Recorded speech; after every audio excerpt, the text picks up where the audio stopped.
Hello ನಮಸ್ಕಾರ. ನೀವು ನೋಡ್ತಾ ಇದ್ದೀರಾ ಫೋಕಸ್ ಟಿವಿ. ನಾನ್ ಪೂಜಾ ಗುರಪ್ಪ. ಇವತ್ತು ನನ್ ಜೊತೆ ಒಂದು ಪಕ್ಷದ ಓನರ್ ಸಿಕ್ಕಿದಾರೆ ಅಂತಾನೆ ಹೇಳ್ಬೋದು. ಡೈರೆಕ್ಟ್ ಕ್ವಶನ್ ಕೇಳ್ಬೇಡ, ನನ್ಗೂ ಇದಕ್ಕೂ ಏನು ಸಂಬಂಧನೇ ಇಲ್ಲ ಅಂತ ಹೇಳ್ತಾ ಇದ್ದ. ಎಸ್, ಇವತ್ತು ನಮ್ ಜೊತೆ ಕಾಕ್ರೋಚ್ ಸುದೀಪ್ ಸರ್ ಇದ್ದಾರೆ. ಎಸ್, ಅವ್ರ ಜೊತೆನೆ ಮಾತಾಡ್ತಾ ಹೋಗೋಣ.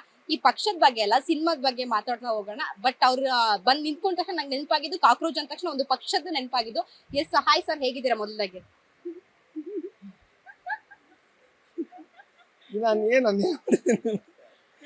ನಾನು ಯಾವ ಪಕ್ಷದ ಅಧ್ಯಕ್ಷ? ನಾನು ಹೇಳ್ತೀನಿ ಏನ್ ಗೊತ್ತಾ, ಈಗ ಒಂದು ಜನ್ಸಿಗಳೆಲ್ಲ ಸೇರಿ ಒಂದು ಪಕ್ಷ ಕಟ್ಟಿಬಿಟ್ಟಿದ್ದಾರೆ. ಅಂದ್ರೆ ಜನ್ಸಿಗಳೇ ಇನ್ಕ್ಲೂಡ್ ಆಗಿರೋದು ಆ ಪಕ್ಷದಲ್ಲಿ. ಕಾಕ್ರೋಚ್, ಈಗ ಕಾಕ್ರೋಚ್ ಅಂದ ತಕ್ಷಣ ನಮ್ಗೆ ನೆನ್ಪು ಮಾಡೋದು ಅದೇ ವಿಚಾರ. ಸೊ ನಿಮ್ಮ ಹೆಸರು ಕಾಕ್ರೋಚ್ ಸುದ್ದಿರೋ ಕಾರಣ ನಾನು ಸುಮ್ನೆ ಒಂದ್ ಫನ್ ಮಾಡಿದೆ. ನೀವು ಇಷ್ಟೊಂದು ಸೀರಿಯಸ್ ಆಗಿ ತಗೊಂತೀರ ಅಂತ ನಿಜವಾಗ್ಲೂ ಅನ್ಕೊಂಡಿರ್ಲಿಲ್ಲ. ನಿಮ್ ಹೆಸರು ಪೂಜಾ ಅಲ್ವಾ? ಪೂಜಾ ಹೆಗ್ಡೆ ಅವ್ರ ಹುಟ್ಟುಹಬ್ಬಕ್ಕೆ ನಿಮಗ್ ವಿಶ್ ಮಾಡ್ತಾರ ಯಾರಾದ್ರು? ಕೆಲವರು ವಿಶ್ ಮಾಡ್ತಾರೆ ಸರ್. ಆ ತರದವರು ಇದಾರ? ಇದ್ದಾರೆ. ನನ್ನ ಸ್ನೇಹಿತರ ವರ್ಗದಲ್ಲಿ ಆತರ ಯಾರು ಬುದ್ಧಿಮಾಂತಿಯರಿಲ್ಲ. ಆ ಕಾಕ್ರೋಚ್ ಬೇರೆ, ಈ ಕಾಕ್ರೋಚ್ ಬೇರೆ ಅನ್ನೋದು ಎಲ್ಲರಿಗೂ ಗೊತ್ತಿದೆ. ಲೈಫ್ ಟುಡೇ ಸಿನಿಮಾದ ಮೂಲಕ ಬರ್ತಾ ಇದ್ದೀರಾ, ಏನ್ ಹೇಳ್ತೀರಾ ಅನ್ನುವಂಥದ್ದು? ಅದೇ, ಯಾವಾಗ್ಲೂ ನಮ್ಮನ್ನ ಪ್ರೀತಿಸಿದಿರಿ, ನಮ್ಮನ್ನ ಗೆಲ್ಸಿದಿರಿ, ನಮ್ಮನ್ನ ಪ್ರೋತ್ಸಾಹಿಸಿದಿರಿ. ಇದರಲ್ಲೂ ತುಂಬಾ ಒಳ್ಳೆ ಕಂಟೆಂಟ್ ಇದೆ. ಇವತ್ತಿನ ಜನ್ಸಿಗಳಿಗೆ ಇಷ್ಟ ಆಗುವಂತದ್ದೊಂದು ಕತೆ ಇದೆ. ಪ್ಲೀಸ್ ನೋಡಿ, ಸಪೋರ್ಟ್ ಮಾಡಿ. ಸರ್, ಇಷ್ಟು ದಿನ ನೀವು ಕಾಲ್ ಎತ್ತಿಲ್ಲ ಅನ್ನೋ ಕಾರಣನೇ ಇದು ಅನ್ಸುತ್ತಲ್ಲ. ಕಾಕ್ರೋಚ್ ಅನ್ನೋ ವಿಚಾರ ಇಟ್ಕೊಂಡು ಎಲ್ಲರೂ ಮಾತಾಡ್ತಾರೆ, ಅದಕ್ಕೋಸ್ಕರ ಕಾಲ್ ತೆಗಿತಾ ಇಲ್ವಾ?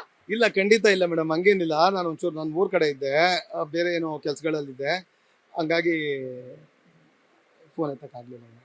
ಈ ಪಕ್ಷದ ಬಗ್ಗೆ ನಿಮ್ಮ ಒಪಿನಿಯನ್ ಅಂತ ಜಸ್ಟ್ ನಾರ್ಮಲ್ ಆಗಿ ನಾನು ಕೇಳ್ತಾ ಇದ್ದೆ, ಕ್ಯಾಶುವಲ್ ಆಗಿ. ಏನ್ ಗೊತ್ತಾ, ಈಗ ಒಂದು ಪಕ್ಷ ಕಟ್ತಾರೆ ಅಂತ ಹೇಳಿದ್ರೆ ನಮ್ಮ ಬಿಜೆಪಿ ಇರ್ಬೋದು, ಕಾಂಗ್ರೆಸ್ ಇರ್ಬೋದು, ಜೆಡಿಎಸ್ ಇರ್ಬೋದು, ಇಷ್ಟು ಇನ್ಸ್ಟಾಗ್ರಾಮ್ ಫಾಲೋವರ್ಸ್ ಇಲ್ಲ ಅದ್ರಲ್ಲಿ. ಆಕ್ಚುಲಿ ಇದು ಸಡನ್ ಆಗಿ ಅವರು ಒಂದು ಇನ್ಸ್ಟಾಗ್ರಾಮ್ ಪೇಜ್ ಓಪನ್ ಮಾಡ್ತಾರ ಅನ್ನೋ ಮಾಡಿದ ತಕ್ಷಣನೇ 2-3 ವಿತಿನ್ 1 ವೀಕ್ ಅಲ್ಲಿ ಒಂದು 22 ಮಿಲಿಯನ್ಸ್ ಫಾಲೋವರ್ಸ್ ಆಗಿದ್ದಾರೆ. ಸೊ ನಿಮ್ಮ ಅಭಿಪ್ರಾಯ ಏನು ಕಾಮನ್ ಆಗಿ? ಇಲ್ಲ, ನನಗೆ ನೀವು ಕೇಳೋ ಅಷ್ಟು ವಿಚಾರಗಳು ಗೊತ್ತಿಲ್ಲ. ಈಗ ಒಬ್ಬ ವ್ಯಕ್ತಿಗೆ ಎಲ್ಲ ಗೊತ್ತಿರ್ಬೇಕು ಅಂತಿರುತ್ತಾ? ಎಲ್ಲಾ ವಿಚಾರಗಳು ಗೊತ್ತಿರ್ಬೇಕು ಅಂತಿರುತ್ತಾ? ನಿಮ್ಗೆ ಈಗ ಯಾವ್ದಾದ್ರು ಮಿಷನರಿ ಬಗ್ಗೆ ಕೇಳಿದ್ರೆ ಹೇಳಕ್ ಬರುತ್ತಾ? ನಿಮ್ಗೆ ಯಾವ್ದಾದ್ರು ಒಂದು ITI ಇದ್ರ ಬಗ್ಗೆ ಕೇಳಿದ್ರೆ ಹೇಳಕ್ ಬರುತ್ತಾ? ಯಾಕಂತ ಹೇಳಿದ್ರೆ ನಿಮ್ಮ ಹೆಸರು ಕಾಕ್ರೋಚ್ ಅಂತ ಇರೋದ್ ಕಾರಣ ನಿಮಗೊಂದು ಕ್ಯೂರಿಯಾಸಿಟಿ ಇರುತ್ತೆ. ನನ್ನ ಒಂದು ಹೆಸರಲ್ಲೇ ಒಂದು ಪಕ್ಷ ಬರ್ತಾ ಇದೆ ಅನ್ನೋ ಒಂದು ಕ್ಯೂರಿಯಸ್ ಇರುತ್ತೆ. ಅದ್ರಲ್ಲಿ ಜನ್ಸಿ ಕಿಡ್ಸ್ ಇದಕ್ಕೆ ಹೆಚ್ಚಾಗಿದ್ದಾರೆ ಅಂತ ಹೇಳಿದ್ಮೇಲೆ ನಿಮಗೊಂದು ಹಂಗ ಅನ್ಸಿರುತ್ತಲ್ಲ. ಸೊ ಅದಕ್ಕೋಸ್ಕರ ಕೇಳ್ತಾ ಇದ್ದೀನಿ ಅಷ್ಟೇ. ಈ ಕಾರ್ನರ್ಗೆ ಹೋದ್ರೆ ಅಲ್ಲೊಂದು ಪೂಜಾ ಫಾರ್ಮಾ ಅಂತ ಇದೆ, ಮೆಡಿಕಲ್ ಶಾಪ್. ನಿಮ್ ಹೆಸರಲ್ಲಿ ಇದೆ ಅಂತ ನಿಮ್ಗೆ ಎಲ್ಲಾ ಮಾತ್ರೆಗಳು ಚೀಟಿ ತಂದ್ಕೊಟ್ರೆ ಅದ್ರದ್ದು ಪ್ರಿಸ್ಕ್ರಿಪ್ಷನ್ ಹೇಳಕ್ ಬರುತ್ತಾ? ಇದೇನು ಎತ್ತ ಅಂತ ನೋಡಿ ಔಷಧಿ ಕೊಡಕ್ ಬರುತ್ತಾ? ಅದು ನನ್ನ ಹೆಸರು ಇಲ್ಲ. ನಾನು ಈಗ ಪೂಜಾ ಫಾರ್ಮ್ ಅಂತ ಒಂದು ಓದ್ಕೊಂಡ್ ಬಂದೆ. ಈಗ ನನ್ಗೆ ಯಾವ್ದೋ ನನ್ನ ಕಾಯಿಲೆದು ಒಂದು ಇದು ತೆಗೆದು ತೋರಿಸ್ತೀನಿ. ಆ ಪ್ರಿಸ್ಕ್ರಿಪ್ಷನ್ ಇದೇನು ಕೊಟ್ಟವ್ರೆ, ಏನು ಈ ಮಾತ್ರೆ ಏನು, ಎಷ್ಟು ಎಲ್ಲ ನಿಮ್ಗೆ ಗೊತ್ತಿರುತ್ತಾ? ಅದ್ರ ಬಗ್ಗೆ ಆ ವಿಚಾರ ನಿಮ್ಗೆ ಗೊತ್ತಿರುತ್ತಾ? ಈಗ ಪೂಜಾ ಕನ್ಸ್ಟ್ರಕ್ಷನ್ಸ್ ಅಂತ ಒಂದಿರುತ್ತೆ, ಅಂದ್ರೆ ಬಿಲ್ಡಿಂಗ್ ಬಗ್ಗೆ, ಇದ್ರ ಬಗ್ಗೆ, ಮರಳಿನ ಬಗ್ಗೆ, ಇಟ್ಟಿಗೆ ಬಗ್ಗೆ ಎಲ್ಲ ಗೊತ್ತಿರುತ್ತಾ? ಪೂಜಾ ಕನ್ಸ್ಟ್ರಕ್ಷನ್ಸ್ಗೆ ಸಿಕ್ಕಾಪಟ್ಟೆ ಫಾಲೋಯಿಂಗ್ ಇದೆ, ಸಿಕ್ಕಾಪಟ್ಟೆ ದೊಡ್ಡ ಬಿಲ್ಡರ್ಸ್ ಅವರು. ತೋರಿಸಿ. ನಾನು ಹೇಳೋದು ಈಗ ನನ್ಗೆ ಗೊತ್ತಿಲ್ಲದ ವಿಚಾರ. ಅದೇ ನನ್ಗೆ ಅದನ್ನೇ ನಾನು ಹೇಳ್ತೇನೆ. ನಾನು ಗೊತ್ತಿಲ್ಲ ಅಂತ ಹೇಳಿದ್ರು ಕೇಳಿದಾಗ ನಿಮ್ಗೊಂದು ಈಗ ನಾನೊಂದು ಎಕ್ಸಾಂಪಲ್ ಸಮೇತ ನಿಮ್ಗೆ ಹೇಳಿದಾಗ ನಿಮ್ಗೆ ಅದೇನು ಅಂತ ಅರ್ಥ ಆಗುತ್ತೆ ಅಲ್ವಾ? ಅದನ್ನೇ ಹೇಳಿ. ಈಗ ಪೂಜಾ ಫಾರ್ಮಾ ಅಂತ ಇರೋದಕ್ಕೆ ನಿಮ್ಗೆ ಅದ್ರ ಮೆಡಿಕಲ್ ಸೈನ್ಸ್ ಬಗ್ಗೆ ಗೊತ್ತಿರ್ಬೇಕು ಅಂತಿದ್ಯಾ? ಪೂಜಾ ಕನ್ಸ್ಟ್ರಕ್ಷನ್ಸ್ ಅಂತಿದೆ, ಹಾಗಾದ್ರೆ ನಿಮ್ಗೆ ಬಿಲ್ಡಿಂಗ್ ಕನ್ಸ್ಟ್ರಕ್ಷನ್ ಬಗ್ಗೆ ಗೊತ್ತಿರ್ಬೇಕು ಅಂತ ಇರುತ್ತಾ? ಇಲ್ಲ, ನಿಮ್ಗೆ ಗೊತ್ತಿರಲ್ಲ. ಹೌದಾ, ಏನೋ ನನ್ನ ಹೆಸರಲ್ಲಿ ಇದೆ ಅಂತ ಅನ್ಸುತ್ತೆ ಅಷ್ಟೇ ಅಲ್ವಾ? ಹೌದಾ ಅಂತ ನಾನು ಕೇಳಿದೆ ಅಷ್ಟೇ. ಅಲ್ಲ, ಈಗ ನೀವ್ ಇದಕ್ಕೆಲ್ಲ ಹೇಳಿದ್ರಲ್ವಾ, ನನ್ಗಿದು ಹೌದಾ ಅಂತ ಅನಿಸ್ಬೇಕಂತ ಹೇಳಿದ್ರೆ CM ಸಮೇತ ಈ ವಿಚಾರದ ಬಗ್ಗೆ ಮಾತಾಡಿದ್ರೆ ಅವಾಗ ನಮ್ಗೆ ನನ್ನೊಂದ್ ಹೆಸರಲ್ಲಿ ಹಂಗಿದೆ ಅಂತ ಆಗುತ್ತೆ. ಬಟ್ ನಿಮ್ ಪಕ್ಷದ ಬಗ್ಗೆ ಇಡೀ CM, ಇಡೀ ಕರ್ನಾಟಕ, ಇಡೀ ರಾಜ್ಯ ಎಲ್ಲ ಮಾತಾಡ್ತಾ ಇದೆ, ಅದಕ್ಕೋಸ್ಕರ ಕೇಳಿದ್ದು. ಈಗ ನೋಡಿ, ಪೂಜಾ ಹೆಗ್ಡೆ ಅವ್ರ ಬಗ್ಗೆ ಟಾಲಿವುಡ್, ಬಾಲಿವುಡ್ ಎಲ್ಲ ಮಾತಾಡುತ್ತೆ. ಹಂಗಂದ್ರೆ ಈ ಪೂಜಾಗೆ ಏನಾದ್ರು ಸಂಬಂಧ ಇದೆಯಾ? ಇಲ್ಲ ಅಲ್ವಾ? ಅದ್ರ ವಿಚಾರ ಗೊತ್ತಿರೋರು ಅದ್ರ ವಿಚಾರ ಮಾತಾಡ್ತಾರೆ, ಅದ್ರ ವಿಚಾರ ಗೊತ್ತಿರೋರು ಅದ್ರ ಬಗ್ಗೆ ಮಾತಾಡಿರ್ಬೋದು. ನನಗೆ ಆ ವಿಚಾರನೇ ಗೊತ್ತಿಲ್ಲ. Okay sir, fine. Sir, Bigg Boss ಆದ್ಮೇಲೆ ಎಲ್ಲೂ ಕಾಣಿಸ್ಕೊಂಡಿಲ್ಲ. ಸಿನಿಮಾದಲ್ಲಿ ಆಕ್ಚುಲಿ ತುಂಬಾ ಬಿಸಿ ಇದ್ದೀರಾ ಅಂತ ಅನ್ಕೊಂತಾ ಇದೀನಿ. ಯಾವ ಸಿನಿಮಾ ಬರ್ತಾ ಇದ್ದೀರಾ ಅನ್ನೋದು? ಇಲ್ಲ, ಸುಮಾರು ಸತಿ ಸಿಕ್ಕಿದ್ರಲ್ಲ ನೀವೇ. 2-3 ಸಿನಿಮಾಗಳು ಪ್ರಮೋಷನ್ ಅಲ್ಲಿ ಸಿಕ್ಕಿದ್ರಿ ನೀವು. May be. ಇಲ್ಲ, ನಾನು ಸಿನಿಮಾ ಕೆಲಸಗಳು ಮಾಡಿದಾಗ ಅದ್ರ ಪ್ರಮೋಷನ್ ಇದ್ದಾಗ ಹೋಗಿದ್ದೀನಿ, ಸಿಕ್ಕಿದ್ದೀನಿ. ಅದ್ ಬಿಟ್ಟು ನಾನು ಸುಮ್ನೆ ಮಾತಾಡಿ ಏನ್ ವಿಚಾರ ಬಗ್ಗೆ ಮಾತಾಡಿ? ಓಕೆ ಸರ್, ಈಗ ದಿನ ಯಾವ್ದೋ ಪಬ್ಗೆ ಹೋಗಲ್ಲ, ದಿನ ಯಾವ್ದೋ ಪಾರ್ಟಿಗೆ ಹೋಗಲ್ಲ. ಸೊ ಹಂಗ್ ಸಿಗಲ್ಲ ನಾನು ಯಾಕೆ ಕಾಣಿಸ್ಕೊಳಕ್ಕೆ. ಸಿನಿಮಾ ಪ್ರಮೋಷನ್ ಕೆಲಸ ಇದ್ದಾಗ, ಪೂಜೆ ಇದ್ದಾಗ ಬರ್ತೀನಿ. ಸರ್, ಒಂದು ಆರ್ಟಿಸ್ಟ್ ಅಂತ ಹೇಳಿದ್ಮೇಲೆ ಕೆಲವು ವೇದಿಕೆಗೆ ಹೋಗೋದು ಅಥವಾ ಟೇಪ್ ಕಟಿಂಗ್ ಹೋಗೋದು ನಾರ್ಮಲ್ ಆಗಿ ಗೊತ್ತೇ ಇರುತ್ತೆ. ಕಾವ್ಯ, ನಿಮ್ ಬಿಗ್ ಬಾಸ್ ಅಲ್ಲಿ ರೀಸೆಂಟ್ ಆಗಿ ಹೊರಗೆ ಬಂದ ಕಾವ್ಯ ಅವರು ಒಂದು ಈವೆಂಟ್ ಗೆ ಹೋಗಿರ್ತಾರೆ. ಅಲ್ಲಿ ಅಭಿಮಾನಿಗಳು ಮಾತಾಡ್ಬೇಕು ಅಂತ ಇರ್ತಾರೆ, ಮತ್ತೆ ಅವ್ರ ಹತ್ರ ಅನ್ನೆಸೆಸರಿಯಾಗಿ ಮೈಕ್ ಇಟ್ಕೊಂತಾರೆ. ಇದೆಲ್ಲ ಆಗಿದೆ, ನೀವು ಅಬ್ಸರ್ವ್ ಮಾಡಿರ್ತೀರ ಅನ್ಸುತ್ತೆ. ನಿಮ್ಗೆ ಏನ್ ಅನ್ಸ್ತು ಅನ್ನುವಂಥದ್ದು? ಇಲ್ಲ, ನಾನು ಅಬ್ಸರ್ವ್ ಮಾಡಿಲ್ಲ, ನಿಜವಾಗ್ಲೂ ನಾನು ನೋಡಿಲ್ಲ. ಈಗ ನಿಮ್ಮ ಹಿಂದೆ ಅವ್ರು ಯಾರೋ ಕೇಳಿದ್ರು, ಆಕ್ಚುಲಿ ನಿಜ ನಾನು ನೋಡಿಲ್ಲ. ಎಲ್ಲವೂ ನೋಡಿರ್ಲೇಬೇಕು ಅಂತಿದ್ಯಾ? ನಾನು ತುಂಬಾ ಕಮ್ಮಿ. ನಾನು ಇನ್ಸ್ಟಾಗ್ರಾಮು ಅದೆಲ್ಲ ನಾನು ಹ್ಯಾಂಡಲ್ ಮಾಡೋದಿಲ್ಲ. ನಿಮಗೂ ಚೆನ್ನಾಗಿ ಗೊತ್ತು, ನಾನು ಎಷ್ಟೋ ಸತಿ ಹೇಳಿದ್ದೀನಿ. ನಮ್ಮ ಫ್ರೆಂಡ್ ಅದನ್ನ ನೋಡ್ತಾರೆ. ಈಗ ನಾನು ಹಿಂಗೆ ಮಾತಾಡುವಾಗ ನೀವು ಹಿಂಗೆ ಕಿತ್ಕೊಂಡಿದ್ರೆ ನಾನು ಮತ್ತೆ ಹಿಂಗೆ ಈಸ್ಕೊಂಡು ಯಾಕೆ ಮಾತಾಡ್ತಿದ್ದೀನಿ ಅಂತ ಹೇಳ್ತೀನಿ ಅಷ್ಟೇ. ಅದ್ರಲ್ಲಿ ಇನ್ನೇನಿದೆ, ಮಾತಾಡ್ತಿದ್ದೆ. ಈಸ್ಕೊಂತೀನಿ, ಯಾಕೆ ಈಸ್ಕೊಳ್ಳಲ್ಲ? ಈಗ ಕೊಟ್ಟಿದ್ದಾರೆ ನಂಗೂ, ತುಂಬಾ ಈಸ್ಕೊಂಡಿದ್ದೀನಿ, ತುಂಬಾ ಪ್ರೀತಿಯಾಗಿ ತುಂಬಾ ಒಳ್ಳೆ ಜಾಗದಲ್ಲಿ ಹಾಕೊಂಡಿದ್ದೀನಿ. ಹಾ, ನಾನು ಮುಂಚೆ ಸಿನಿಮಾ ಬರಕ್ ಮುಂಚೆ ಆ ಥರ ತುಂಬಾ ಗಿಫ್ಟ್ ನಾನು ತುಂಬಾ ಪ್ರೀತಿಸಿದ್ದಂಥವ್ರಿಗೆಲ್ಲ ನಾನು ಕೊಟ್ಟಿದ್ದೀನಿ. ಅವರು ಇವತ್ತಿಗೂ ಇಟ್ಟಿರೋದನ್ನ ನೋಡಿದ್ದೀನಿ. ಅವು ಥ್ಯಾಂಕ್ಸ್ ಅಣ್ಣ, ಏನೇ ಇಟ್ಟಿದ್ದೀರಾ ಅಂತಲೂ ಹೇಳಿದ್ದೀನಿ. ಸರ್, ಬಿಗ್ ಬಾಸ್ ಮನೆಯಲ್ಲಿ ತುಂಬಾ ಕ್ಲೋಸ್ ಇದ್ರಿ ನೀವು, ಗಿಲ್ಲಿ ಅವರೆಲ್ಲ ಒಂದು ಟೀಮ್ಗಳೇ ಇತ್ತು. ಸೊ ಯಾವಾಗ್ಲಾದ್ರೂ ಮೀಟ್ ಮಾಡಿದ್ರಾ, ಯಾರನ್ನಾದ್ರೂ ಗ್ಯಾದರ್ ಆಗಿದ್ರ ಒಟ್ಟಿಗೆ ಅನ್ನುವಂಥದ್ದು? ಇಲ್ಲ ಮ್ಯಾಮ್, ನಾನು ಆಲ್ಮೋಸ್ಟ್ ಯಾರಿಗೂ ಸಿಕ್ಕಿಲ್ಲ ಅನ್ಸುತ್ತೆ. ನಂಗೆ ಅಂತ ತುಂಬಾ ಎಲ್ಲರೂ ಕ್ಲೋಸ್ ಏನಿರಲಿಲ್ಲ, ಆ ಥರ ಕ್ಲೋಸ್ ಏನಿರಲಿಲ್ಲ. ನಾನು ಯಾವಾಗಲೂ ಒಂದು ಕೆಲಸ ಮಾಡುವಾಗ ಆ ಕೆಲಸ ಮಾಡೋ ಟೈಮಲ್ಲಿ ಅವ್ರ ಜೊತೆ ಕೆಲಸ ಮಾಡ್ತೀನಿ. ನನ್ನ ಕ್ಲೋಸು, ನನ್ನ ಫ್ರೆಂಡ್ ಸರ್ಕಲ್ ಬೇರೆ, ನನ್ನ ಬೇರೆ. ನಾನು ಚಿಕ್ಕ ವಯಸ್ಸಿಂದ ನಾನು ಯಾರ ಜೊತೆ ಬೆಳೆದೋ ಅವ್ರ ಜೊತೆನೇ ನಂದು ಯಾವತ್ತಿಗೂ ಆ ಕ್ಲೋಸ್ ಸರ್ಕಲ್ಲು. ಅದು ಬಿಟ್ಟರೆ ಸಿಗ್ತಾರೆ ರೆಗ್ಯುಲರ್ ಆಗಿ. ಧ್ರುವನ ಹತ್ರ ಕಾಲಲ್ಲಿ ಮಾತಾಡ್ತೀನಿ, ಅಭಿ ಮಾತಾಡ್ತಾನೆ, ಜಾನ್ವಿ ಮ್ಯಾಮ್ ಮಾತಾಡ್ತಾರೆ, ಸತೀಶ್ ಅಣ್ಣ ತುಂಬ ರೆಗ್ಯುಲರ್ ಆಗಿ ಮಾತಾಡ್ತೀವಿ.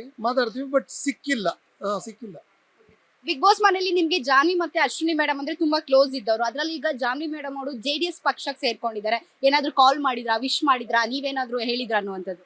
ಹೌದು, ನಿಜ ಗೊತ್ತಿಲ್ಲ ಮೇಡಮ್, ನನಗೆ ಈ ಬೆಳವಣಿಗೆಗಳೆಲ್ಲ ಗೊತ್ತಿಲ್ಲ. ನಾನು ಅಂದೇ ಕೆಲಸ ಮಾಡ್ಕೊಂಡಿದ್ದೀನಿ. ಇವತ್ತು ಮಾಡ್ತೀನಿ, ಸಂಜೆ ಇವತ್ತು ಮಾಡಿ ಖಂಡಿತ ವಿಶ್ ಮಾಡ್ತೀನಿ. ಮ್ಯಾಮ್ ಒಳ್ಳೇದಾಗ್ಲಿ ಜಾನ್ವಿ ಮ್ಯಾಮ್ಗೆ. ಇವತ್ತು ಸಂಜೆ ಮಾಡ್ತೀನಿ. ಹಿಂಗೆ ಪೂಜಾ ಅವ್ರು ಹೇಳಿದ್ರು, ನಂಗೆ ಗೊತ್ತಾಯ್ತು ಅಂತೇಳಿ. ಇವತ್ತು ಅವ್ರು ಏನು ಹೇಳ್ತಾರೋ ತಿರ್ಗಾ ರಾತ್ರಿ ನಿಮ್ಗೆ ಫೋನ್ ಮಾಡಿ ಬೇಕಾದ್ರೆ ಹೇಳ್ತೀನಿ, ರೆಕಾರ್ಡ್ ಮಾಡ್ಕೊಳ್ಳಿ ಅಂತ. ನಂಗೆ ಇವಾಗ ಗೊತ್ತಿಲ್ಲ, ಈಗ ಮಾಡಿ ಕೇಳ್ತೀನಿ. ನಿಜ ಗೊತ್ತಿಲ್ಲ ನನ್ಗೆ. ಆಮೇಲೆ ರಾಜಕೀಯದ ಬಗ್ಗೆ ಗೊತ್ತಿಲ್ಲ ಮೇಡಮ್. ನಾನು ಹೇಳಿದ್ನಲ್ಲ, ನನಗೆ 12 ಮ್ಯಾಥಮೆಟಿಕ್ಸೇ ಬರಲ್ಲ. ನೀವು ಪಾಲಿಟಿಕ್ಸ್ ಬಗ್ಗೆ ಎಲ್ಲ ಕೇಳಿದ್ರೆ ಬರಲ್ಲ ನನಗೆ. ಓಕೆ ಸರ್, ಅದೇ ನೀವು ರಾಜಕೀಯಕ್ಕೆ JDSಗೆ ರಾಜಕೀಯದ ಬಗ್ಗೆ ಗೊತ್ತಿಲ್ಲ, JDSಗೆ ಜಾನ್ವಿ ಮೇಡಮ್ ಸೇರಿದ ಅಂದ್ರೆ ಜಾಯಿನ್ ಆಗಿದ್ದಾರೆ, ಅದು ಸಮೇತ ಗೊತ್ತಿಲ್ಲ ಅಂತ ಹೇಳಿದ್ರೆ ನಿಮ್ ಮೂಲಕ ಅಂದ್ರೆ ನಮ್ಮ ಚಾನಲ್ ಮೂಲಕ ವಿಶ್ ಮಾಡ್ಬೋದಲ್ಲ? ಒಳ್ಳೇದಾಗ್ಲಿ ಮ್ಯಾಮ್, ಜಾನ್ವಿ ಮ್ಯಾಮ್ ಒಳ್ಳೇದಾಗ್ಲಿ. ನಮ್ಗೆ ಗೊತ್ತಿರೋರ್ಗೆ ಯಾರಿಗೋ ಒಳ್ಳೇದಾಗ್ಲಿ. ನಿಮ್ಗೆ ಯಾರೋ ತುಂಬಾ ಗೊತ್ತಿರೋರ್ಗೆ ಒಳ್ಳೇದಾದ್ರೆ ನೀವು ಖುಷಿ ಪಡಲ್ವಾ? ಹಂಗಿರಲ್ವಾ? ತುಂಬಾ ಖುಷಿ ಇದೆ, ಒಳ್ಳೇದಾಗ್ಲ. ನಿಜವಾಗ್ಲೂ ಫೋನ್ ಮಾಡಿ ವಿಶ್ ಮಾಡ್ತೀನಿ ಅವ್ರಿಗೆ, ಖಂಡಿತ. ಒಂದು ಹೆಣ್ಮಗು ತುಂಬಾ ಕಷ್ಟಪಟ್ಟಿರ್ತಾರೆ, ಆಕ್ಟರ್ ಆಗಿರ್ತಾರೆ, ಒಂದು ನ್ಯೂಸ್ ರಿಪೋರ್ಟರ್ ಆಗಿರ್ತಾರೆ, ಆಂಕರ್ ಆಗಿರ್ತಾರೆ. ಇಷ್ಟೊಂದೆಲ್ಲ ಕಷ್ಟ ಪಡ್ಕೊಂಡು ಬಂದು ಒಂದು JDS ಪಕ್ಷದಲ್ಲಿ ಜಾಯಿನ್ ಆಗಿದ್ದಾರೆ. ಸೊ ನಿಮ್ಮ ಮೂಲಕ ಅವ್ರಿಗೆ ಏನ್ ಹೇಳಕ್ ಇಷ್ಟಪಡ್ತೀರಾ ಅಂತ? ತುಂಬಾ ಖುಷಿ ಆಗುತ್ತೆ. ಮುಂದಕ್ಕೆ ಅವ್ರು ಏನು ಆಸೆ ಇಟ್ಕೊಂಡು ಹೋಗಿದ್ರು ಅವೆಲ್ಲ ಅವ್ರಿಗೆ ಸಿಗ್ಲಿ, ಅವ್ರಿಗೆ ಒಳ್ಳೇದಾಗ್ಲಿ.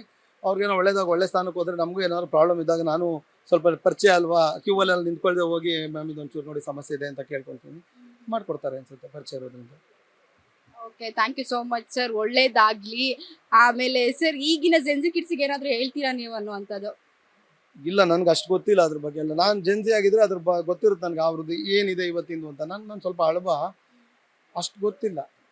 ಸರ್, ನಾನು ಒಂದ್ ವಿಚಾರ ಕೇಳ್ಬೇಕು. ಒಂದು ರಾಜಕೀಯದ ಬಗ್ಗೆ ನನ್ಗೆ ಗೊತ್ತಿಲ್ಲ ನನಗೆ. ಹೌದು, ಗೊತ್ತಿಲ್ಲ. ರಾಜಕೀಯದ ಬಗ್ಗೆ ಗೊತ್ತಿಲ್ಲ. ಈಗಿನ ಕನ್ಸ್ಟ್ರಕ್ಷನ್ ಬಗ್ಗೆ ಗೊತ್ತಿಲ್ಲ. ಇಲ್ಲಿ ಈಗ ಆ ರಾಜಕೀಯದ ಬಗ್ಗೆ ಗೊತ್ತಿಲ್ಲ.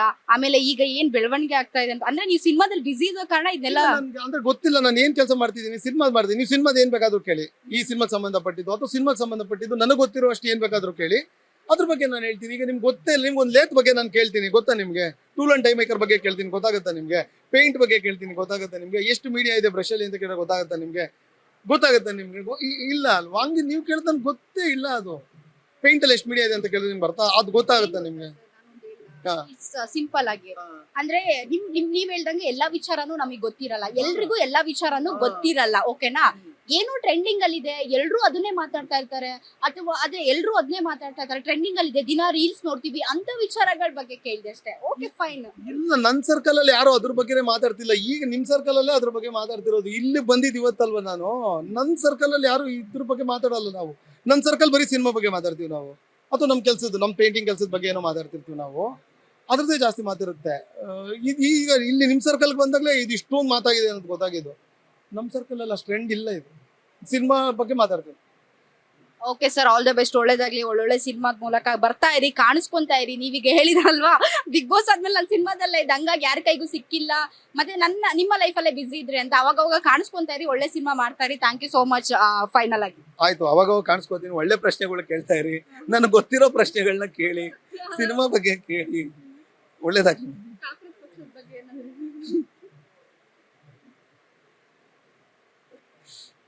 Thank you. ಫೋಕಸ್ ಚಾನಲ್ ಒಳ್ಳೇದಾಗ್ಲಿ. ಎಸ್, ಇಷ್ಟ ಆಗಿತ್ತು ಕಾಕ್ರೋಚ್ ಸುದೀರ್ ಸರ್ ಜೊತೆ ಮಾತುಕತೆ. ಹೆಚ್ಚಿನ ಅಪ್ಡೇಟ್ಸ್ಗಾಗಿ ನೋಡ್ತಾ ಇರಿ ಫೋಕಸ್ ಟಿವಿ ಕನ್ನಡ.